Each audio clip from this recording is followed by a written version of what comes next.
see second half of the season, you know, he's had time to reset, regroup, get his mind right. Because at one point, at the beginning of the season, we were talking about him potentially going head-to-head with Max. That was the plan. That was the hope. That was always my hope for Checo, because obviously I know he's nowhere near the level of Max, but you don't have to always rate the driver on the same level. It's just about, you're in that car, maximise as much as you can, chip away, put pressure on Max. Because when Max is under pressure, I'm still yet to be convinced that he handles pressure better than some of the other greats. Like, I want to see Max under pressure, will to will.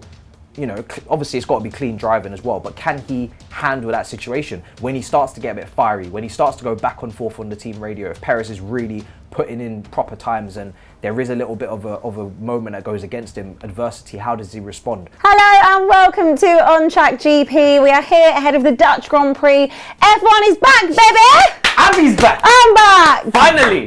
We've been waiting, and she's been testing out all the different accents. The partnership is back, my man. Back. Woo! So happy. Back in the building. But disappointing to see that the Dutch Grand Prix is the first one. No, it's back with the banker. Come on, we absolutely love it. Home race for Max. But before that, let's give you some little info on the circuit. The CM circuit at Zandvoort. I hope I have said that correctly. It is 4.259 kilometres long, which, I mean, do you need to know the miles? It's 2,646 miles long. The lap record set in 2021 by Sir Lewis Hamilton was 1.11.097. Wow. It is located in the dunes of the north of Zandvoort, near the coastline of the North Sea, and they have held a Grand Prix every year from 1958 to 1985, with an exception of 1972, and it returned to the calendar in 2021.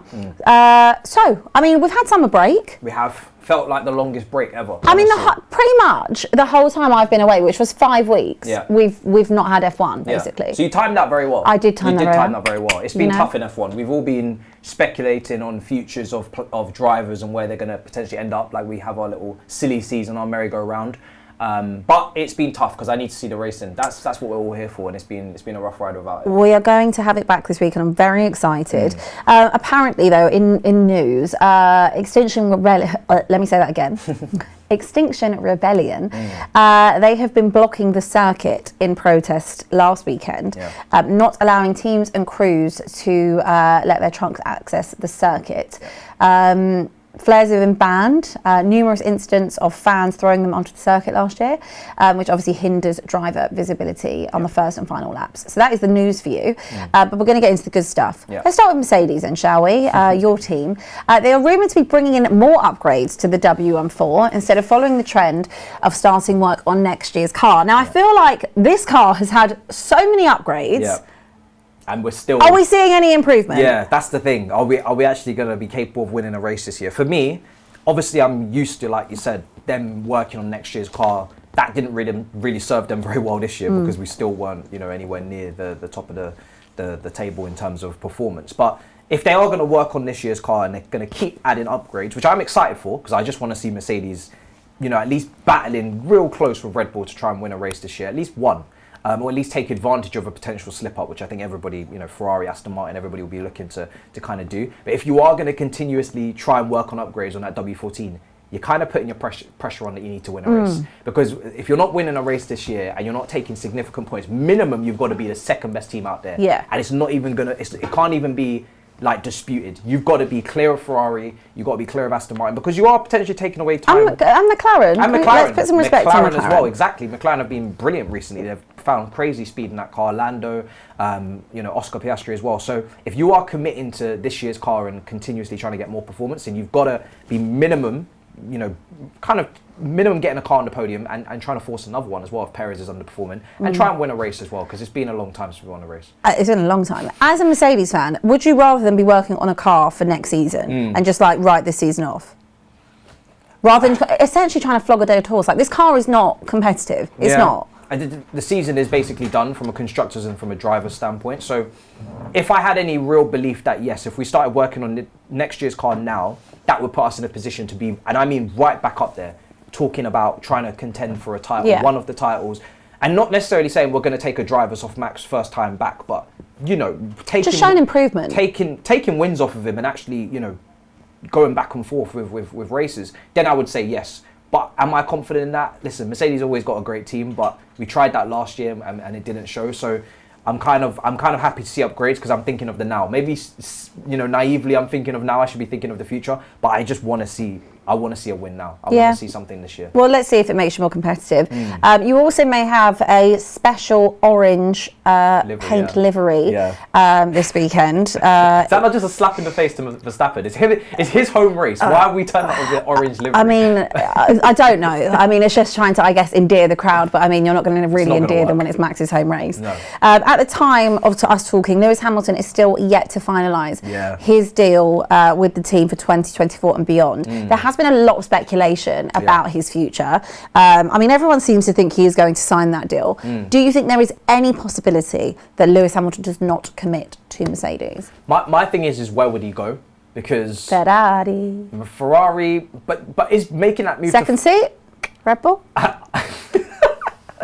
No chance. Max would never let that happen. Nah. Max would never let that happen. I'm pretty sure. That'll be great. We've spoken about it before on here, but I think Richard was saying it's very unlikely in Max's contract he would even allow for a driver of Hamilton's kind of ability to come in and kind of make it more of an even playing field in terms of the competition. So I think he's very happy having the likes of Perez and those type of drivers there. Maybe an Albon or Ricciardo, maybe one of those drivers. But in terms of Hamilton, where would he go? Ferrari now, as much as I would love that, I'd love to take that jacket, it's bring a beautiful it over jacket. here. It's a beautiful jacket. Ferrari's legendary. They're the biggest team on the grid. They got all this history, and I would love for me, the greatest driver, to go and be in the greatest team or the biggest team, and all to come together and they win. That would be unbelievable. But is that going to happen? Probably not. Ferrari are always a mess, strategy-wise, whether it's strategy or it's pit stops or it's it's even the individual errors from the drivers. There's always something going wrong at Ferrari. And Hamilton's on like a timer right now in his career. I don't think that's a team that's perfectly poised to win. So I wouldn't actually advise that move. It's kind of a sideways step at best, maybe even a slight dip. And then you're looking at McLaren. Would he go back to McLaren?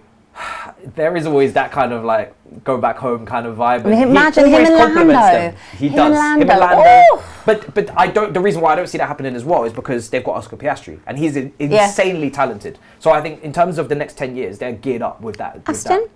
Aston, no, because the sun. The sun is. Yeah, but we keep saying this. The sun can only last for so long, and this is not me just hating on Lawrence Stroll. I think he's a competent driver, but at some point you're going to have to assess if you want to take Aston to the next level. When we'll talk about Aston in more detail. Is that a guaranteed step up though as well? Because they've fallen away a little bit. Well, they've fallen away. Obviously, look, the car has come on leaps and bounds, hasn't it? In the space of 1 year, right? So who knows what it can go to next year? But I still feel that you can't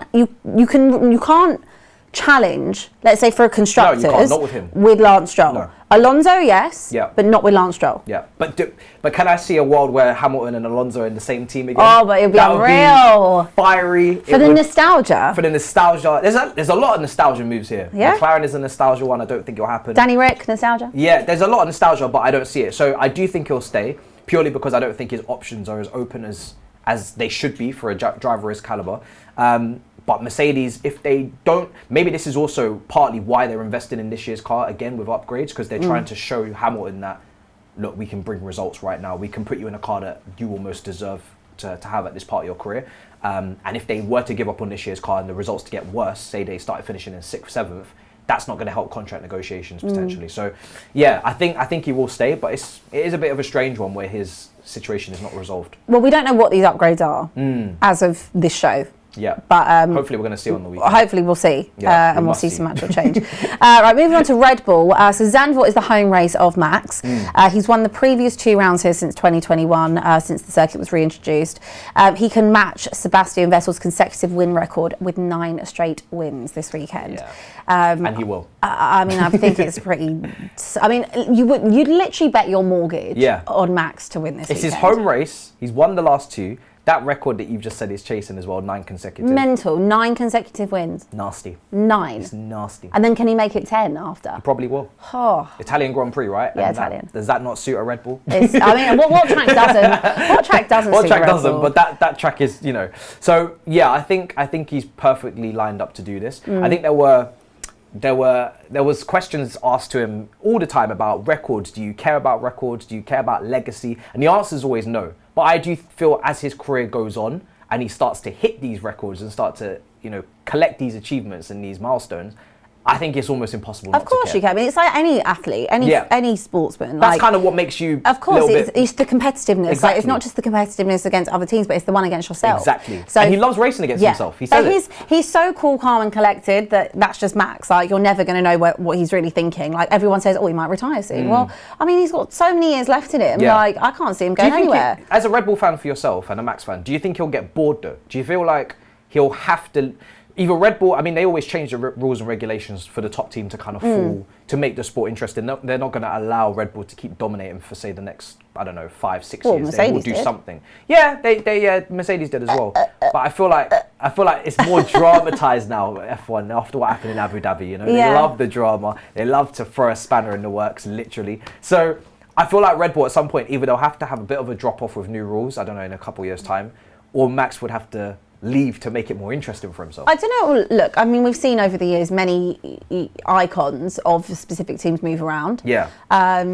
I can see one day Max not being at Red Bull, but I can't see it in the imminent future. I mean, when I think of Red Bull, I think of Max, and vice versa for Max. But I do think, obviously they're trying to bring in the cost cap has come in, but that is going to take time to kind of balance the books. I mean, teams like Ferrari, Red Bull, Mercedes, even Aston to an extent as well, are so far ahead in terms of the spending when you look at the smaller teams on the grid, that cost cap is going to take a long time for that gap to close. And I don't know how you can speed that up. I don't. Thing is as well, we've never seen a top driver stay at one team. Really, I can't think of from our being watching. Where else would you put Max? Nowhere else makes sense. I won't lie. Nowhere else actually makes sense. Could you see him at Mercedes after Lewis? No.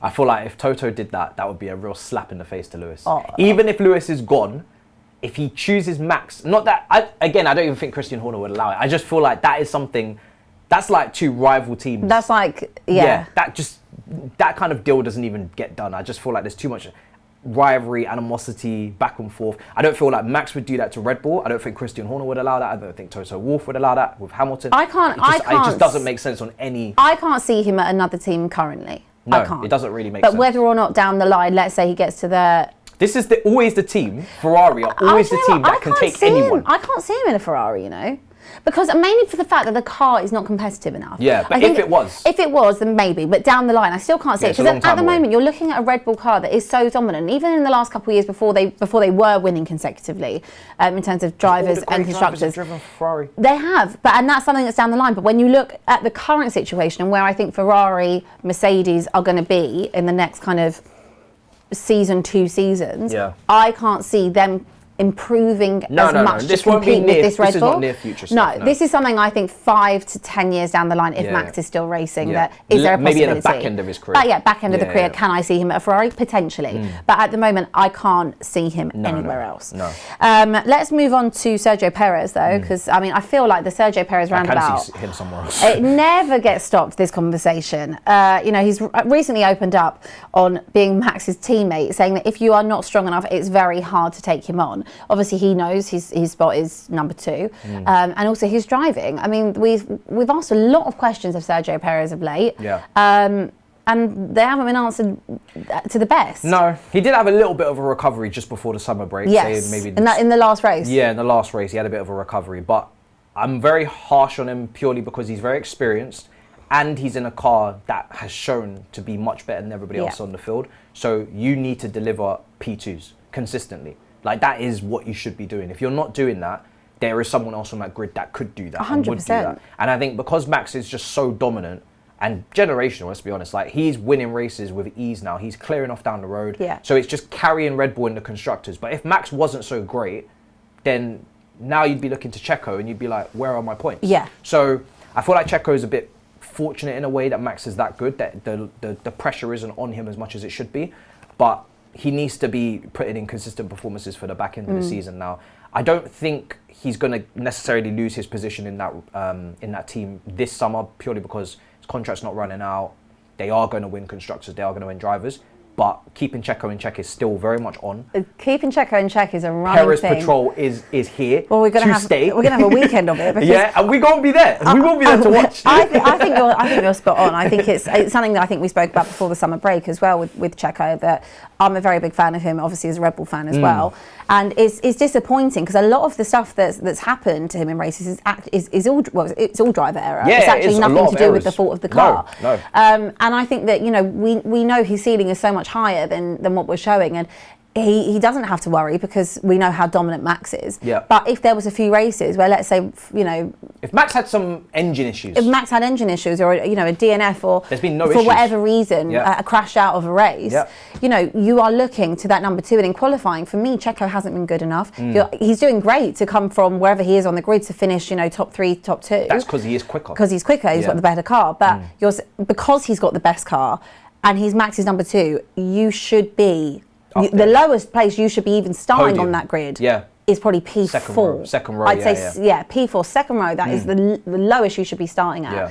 And he's lucky that he doesn't have to worry because of Max. But if he did have to worry, that is a big problem for Red Bull in terms of a constructors, that your number 2 driver is not making it out of Q2. The factors that you just mentioned, I can't remember the last time Red Bull had any issues in terms of engine, in terms of a bad pit stop for Max that could, that's out of his control.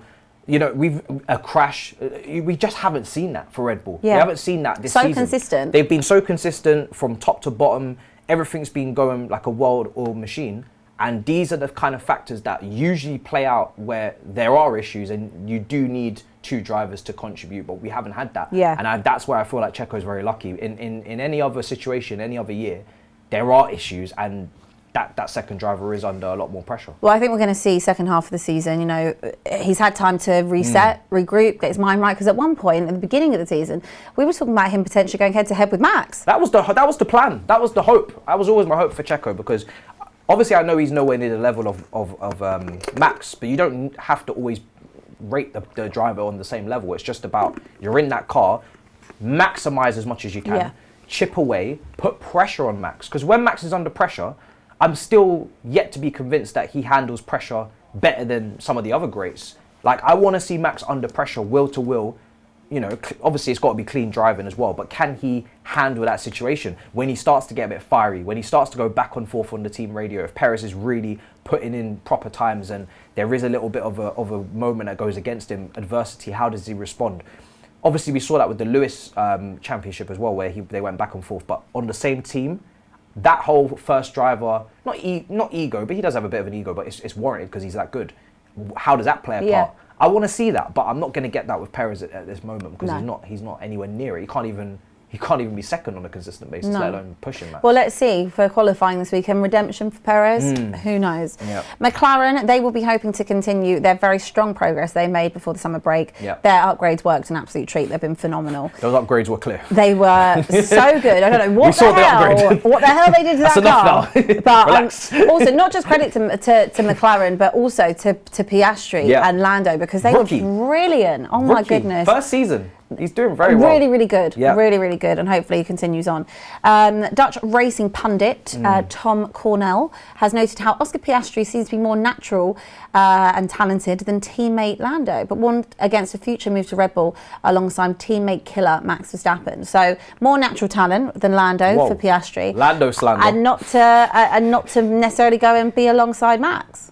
Whoa. But don't you want someone that's pushing you to be great? 100%. That's not a dig on Lando. I love Lando. Yeah, but I would, if I was I'm just thinking in my own head, if I was that great at any sport, I'd get more joy out of it if I had someone that was near my level, because now I'm thinking, wow, this is going to be fun. Like I'm going to have real competition, and it's going to, whereas I feel like if I didn't have that, it's just me, I feel like I get a little bit complacent. Do you think that there's more competition? Well, obviously at the moment there's more competition between Lando and Piastri than there would be between some, like he's mentioning, Piastri and Max. I think until you put him in that car with that capability, you just never know. We saw George come in on that one Mercedes race when he was obviously at Williams. He came in for Hamilton and he performed and he nearly won. But then obviously he had issues and with mechanical issues. So you can make that leap up if you've got the talent and then you're given the tools. There's no reason to as long as the style of the car is geared in a way where his driving is kind of favoured, and obviously there's not an issue there. But I wouldn't say there's any reason to think he can't. He is immensely talented. It's very clear why Alpine were fighting in the end for him. Oh, yeah. They got it wrong because they wanted Alonso first, and then they kind of left their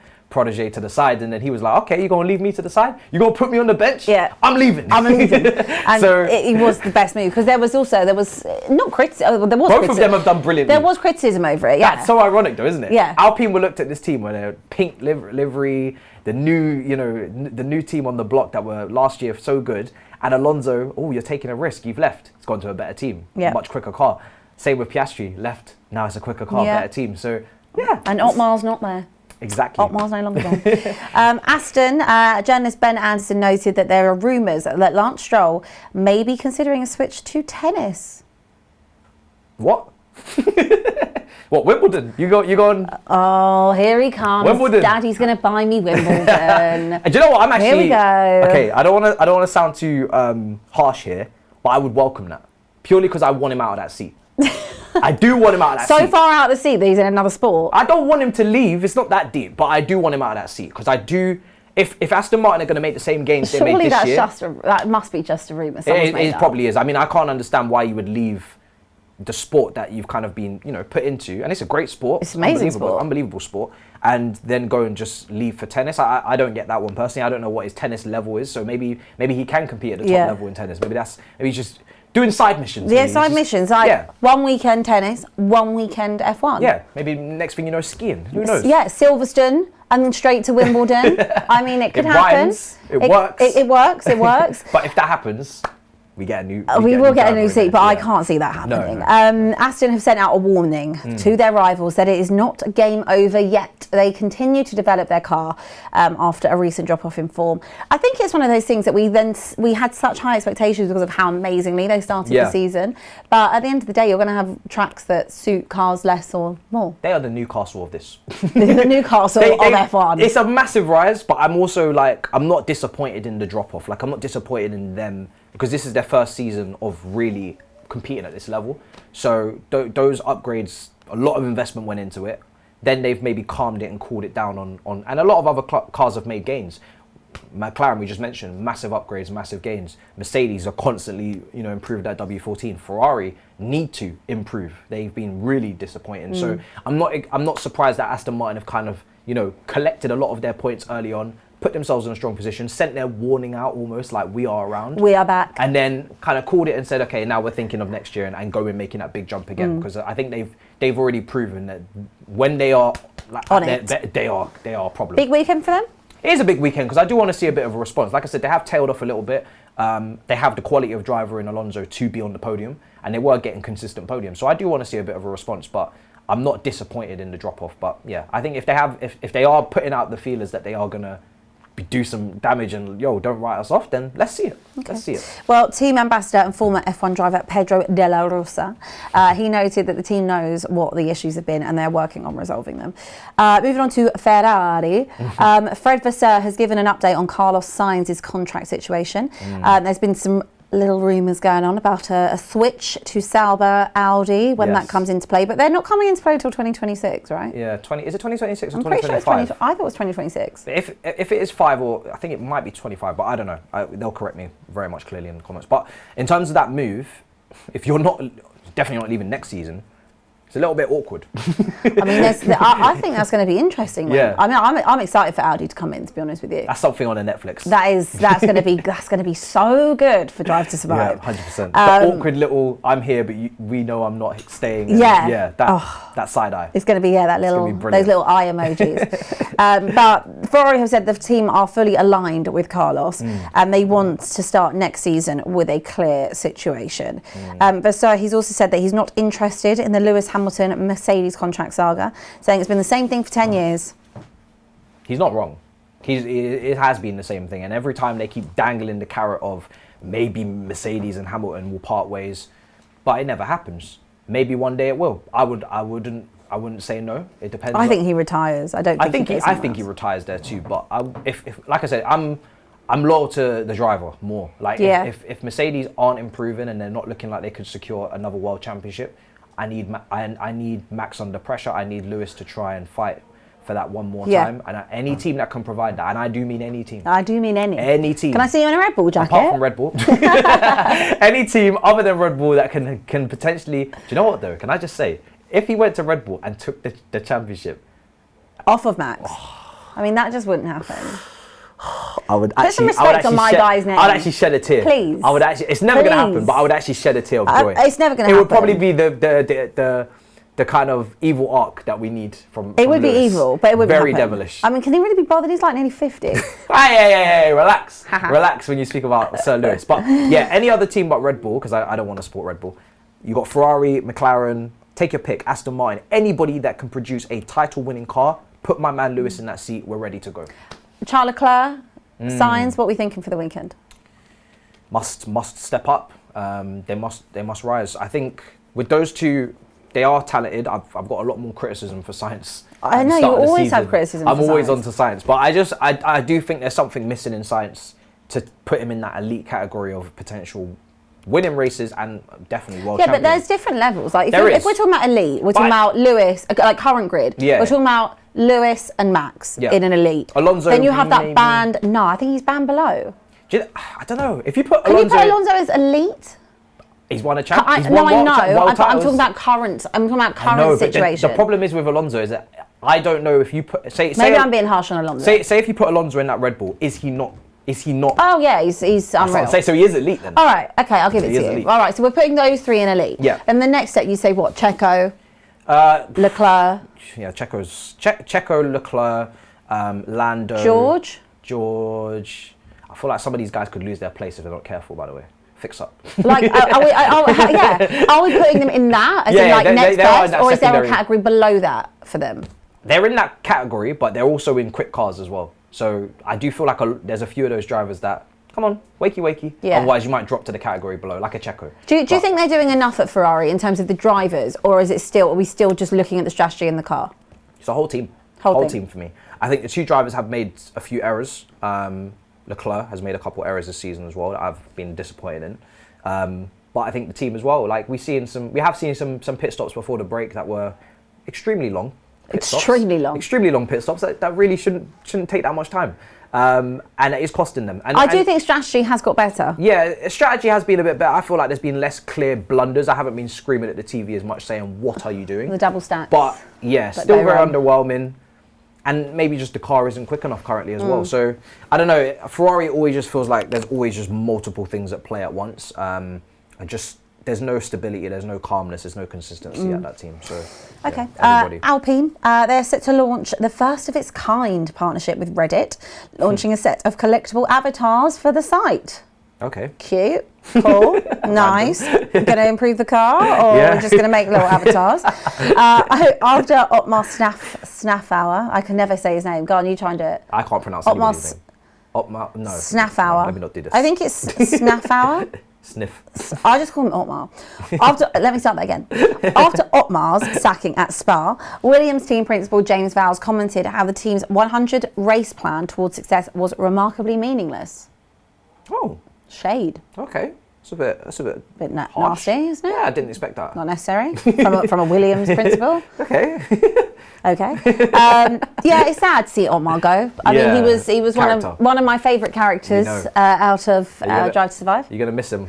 I'm going to miss him. I felt we did get a bit hard done by last season. I know, obviously, Piastri going and Yeah. Alonso, whatever. But I think the thing is with Alpine, they've got two good drivers in Gasly and Ocon. And for whatever reason, I think we kind of thought they may be where Aston are this season. Yes. And they're just not. No, they're kind of like just chilling in the middle. I think they've got a nice duo of drivers. Upper mid. Yeah, I wouldn't even say upper mid anymore. I think they're just mid. But that's not what they want to be. That's not what they want. It's stable, I think. It should be. They should be flirting with that kind of 9th, 10th, grabbing a point here and there, which That's is not what they which want, is not though. really what you want. Now that I say it out loud, it does sound kind of underwhelming. They They were pushing. were better last season. Oh yeah, for sure, much better. Yeah. But I think the rise of Aston Martin has kind of kicked them down as well. Yeah. I didn't really see that coming. And then they got a nice driver lineup like Gasly and Ocon. That's just a very solid duo. But they just need to improve the car next year and go again. But yeah, it's a bit underwhelming for them. They're just kind of just chilling. They're kind of like in that group of now, like Haas is there as well, trying to grab. Oh my God, points. the Alpine fans are going to come for you. You're putting them in the same group as Haas. Well, Haas have improved. Alfa Romeo. Yes, I have. Well, they're leading that group for me still, but they are dangerously close to that group. And to be honest, they crashed out. It was two races in a row where they got no points. And their drivers collided. So I think I'm almost being too kind to them to say that they're still ahead of that group. They're very much in it and amongst it. Sonoda, now Danny Rick is on the grid as well with AlphaTauri. So there's real competitive drivers there instead of just having De Vries. Haas has got a good lineup as well. So they're in there. They're flirting with it.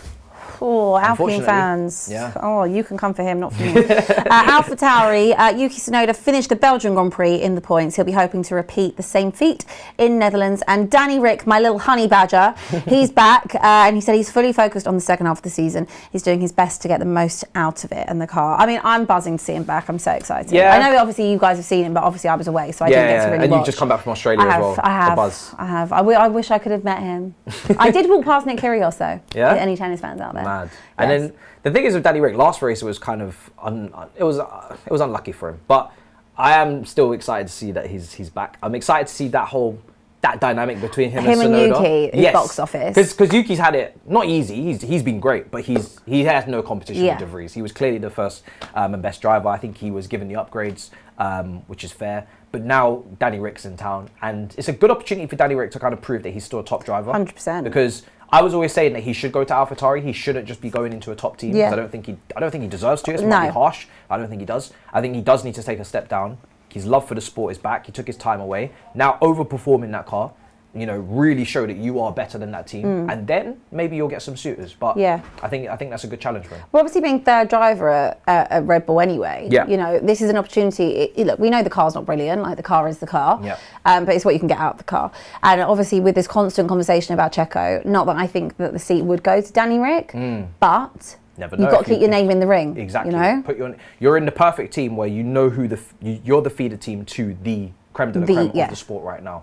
There's an opportunity potentially looming. Keep yourself in the conversation. Don't take yourself out of the conversation. Otherwise, you might take yourself out of Formula 1 again. Exactly, which we don't want because Liam Lawson and there's drivers out there that ready to take your seat. Yeah, they are ready. Yeah, they are very much ready to. But I think Danny Rick is great, and I love having him in the sport. I think F1's better for having him personality. In it. Definitely. Moving on, Williams. Alex Albon is a driver with a lot of interest lately. Multiple teams are being linked to looking into him in 2025. Interesting. Where could you see him go? Audi are, I don't know what's going to happen with Audi. Obviously we have science, but then who's going to be the driver with him? Be interesting. It came too soon for him at Red Bull. Like, we all know that. Yeah. It did come too soon. Yeah, I feel like there's quite a few drivers I could say that for. Kvyat. Yeah. Albon. There's a lot of drivers that, for sure, that you could say that for Red Bull. It's just a lot of pressure. Yeah. It's a lot of pressure. It's too big of a step. Sometimes you need to. He's really doing so well at Williams. Yeah, he is. A bit like what happened with George. Go to Williams, make your mark, and then get a big move. Slowly build. I think being thrown straight in from F2 to Red Bull. Yeah. That's a big move. Yeah, no, 100%. And I think that credit to him, he's come back. He's doing a fantastic job at Williams. No, he is. And I think they've been fantastic. Williams really Another one with the clear lead driver role, and he's getting the upgrades, which is good as well. Yes. I don't think Sargent really would be fighting with that. No, not really. But he's making the most out of the car, and they've looked all right. Yeah. Team principal James Vowles has explained recently how his intentions into the team are not to focus on the rest of this season or next, but to make the team more competitive in the long term. And they have cited 2025 and 2026. So the focus is not here and now, like keep doing what you're doing type of thing, but they're looking ahead. Is this maybe a knock-on effect because of the cost cap? Maybe, but also I think it's also the fact that they're so far behind that they've fallen so far. This is a team that used to be on podiums. Felipe Massa. It was the races in Brazil. It was wonderful. Mercedes engine podiums, wonderful life. They've fallen so far now where they are really just dwindling at the back of the grid, and Latifi was crashing into walls. It was really just entertainment. My God, can we ever get through a preview? No, we can't. Mentioning I love Latifi. I miss him so much. Get him back on the grid, guys. Come on. So to build it all back again, it is going to take time, and I think it is smart to just invest later down the line. Yeah. Like you said with the cost cap as well, you may as well commit to the very far future. Not even too far. It's only a couple of seasons away. Then comes around quick. Keep kind of this false sense of naivety, which is we're going to be back next year. You're not. You're not going to be back next No, year. but we have to commend them. They're having a good season. They've improved, but it's not really putting consistent points on the board though. And that is what it's all about in F1. Like, if you don't get 10th, 11th to 20th, really it's just the same thing. It's 0 points. So unless you're cracking that top 10 and making massive improvements, which they're not close to really doing, then you may as well. Yeah, you may as well take your time with it. Okay. Alfa Romeo, an even more irrelevant team, to be honest with you. Always, every time. I mean, they always get left till last. They can't. Well, I actually got Haas after, but they need that Audi. Yeah, they need that Audi. They do. They're actually a very stale team. I can't lie. For sure. Like we never talk about. They are when you leave the bread open and then you go back to it, or the end of the bread. The end of the bread, no one wants that. I'm really sorry, Alfa Romeo fans. And also, like, leaving digestives open as well. And I love a digestive, if it's left open, it's stale. Oh yeah, like rich tea when it's like cardboard. That's what they are. Some rather amusing photos of Valtteri Bottas were posted of him over summer break. He competed in the SBT Hill Climb cycling race in Colorado, dressed as Duffman from The Simpsons. Lol. Managing director Alessandro Alnuni Bravi has noted the team's continuous battle of finding 2 or 3 tenths of performance again in the second half of the season. I mean, they've been looking for that for years, no?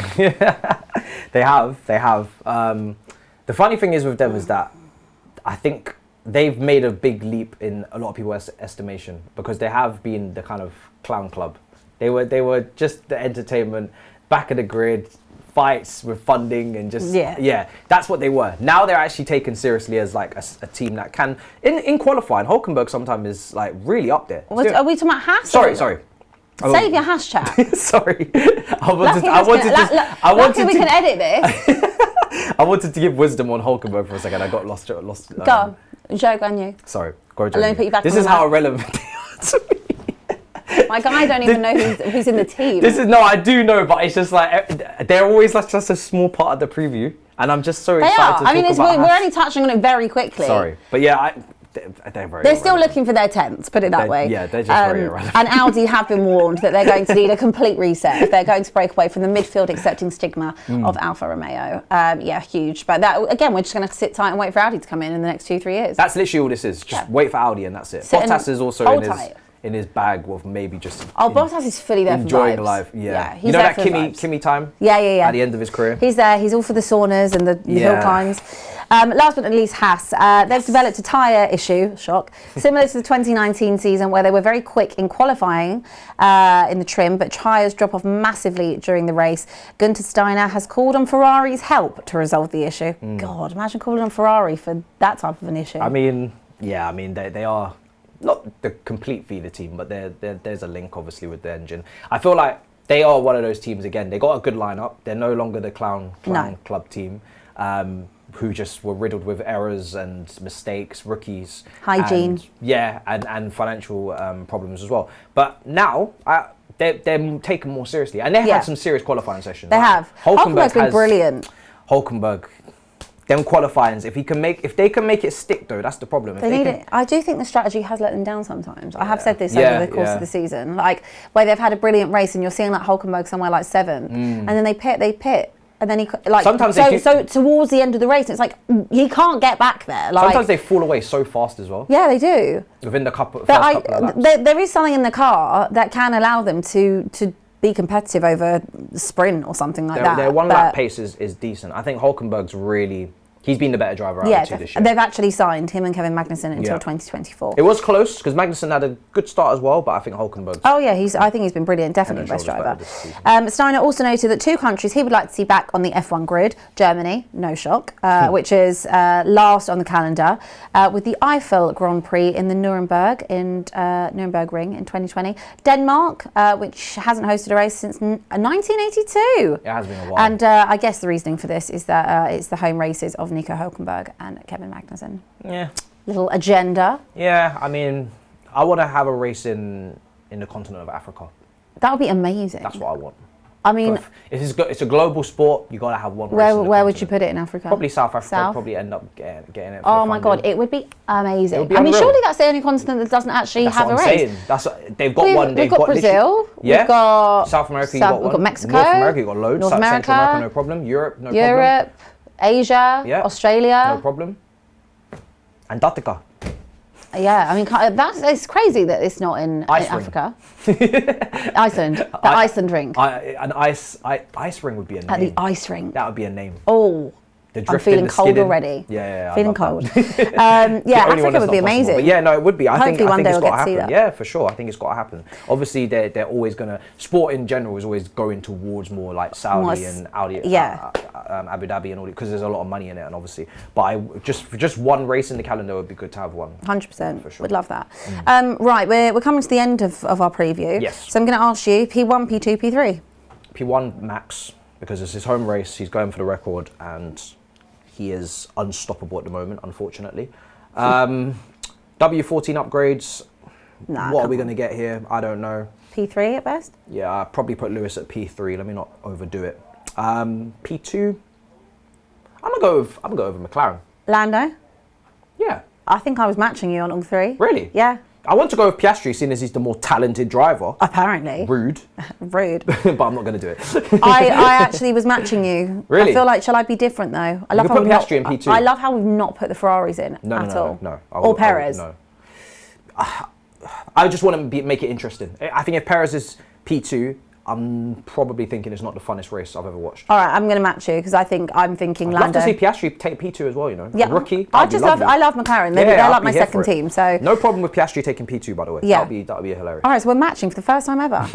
Matchies. So we're going Max, Lando, Lewis. This is without any information on practice, by the way. Yes, this is just cold, hard predictions, which will change right there. And we also don't know what the upgrades are. Yeah, exactly. Yeah, so that could all very much change on Sunday. What I would love though is for Mercedes to come with the upgrades and suddenly they're the fastest car on the grid. Yeah, I mean, I think you need to just stop dreaming and turn off the Xbox. Anyway, it's been lovely to see you, my darling. Pleasure. And we're back on Sunday together, aren't we, for the race? Yes. Are you going to wear full orange to match your car?